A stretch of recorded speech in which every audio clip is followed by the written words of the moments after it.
We're going to talk a little bit about stay stitching, what it is and why you need it. Stay stitching is a line of stitching that goes close to the edge of your fabric, maybe about 1/4 of an inch or a little bit further in.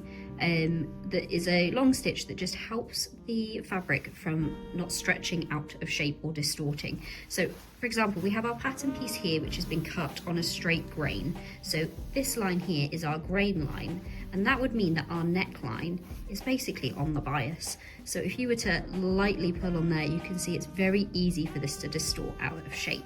So if you were using, say, some interfacing around this neckline, then you probably wouldn't need to do a stay stitch. But if you're going to be attaching a facing to a garment like this, then on your main fabric, you want to do a stay stitch just to stop this neckline from distorting. If you were attaching a facing like this, for example, you probably have interfaced this layer, so that means that's less likely to come out of shape. So you'd only need to do this to the top single layer.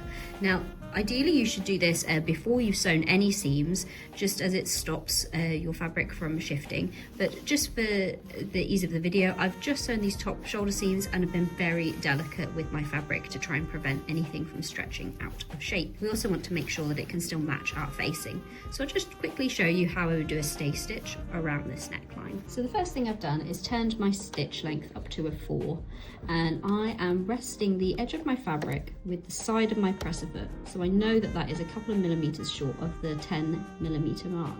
Now this project has a seam allowance of 10mm on all the seams, so if I do this about sort of 7 or 8 mil, I know I'm well within that seam allowance and it will stop it from stretching.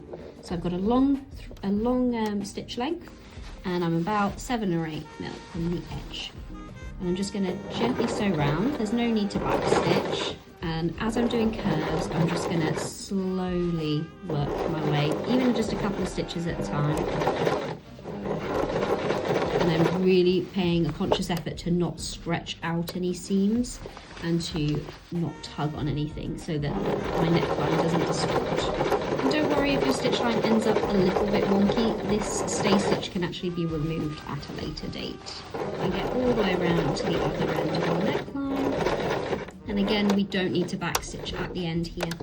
We just want to pull it off with a little bit of a tail, and you can trim that with a little bit of distance so you've still got some tail there in case. So here you can see our line of stay stitching, both from the front of the fabric and from the reverse, where it's a little bit more obvious.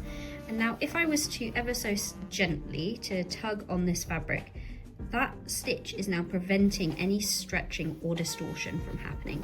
So when we go to attach our facing, it's all gonna stay nicely shaped. Now we've got this stay stitching in, it means we can attach our facing and nothing is going to distort or go out of shape.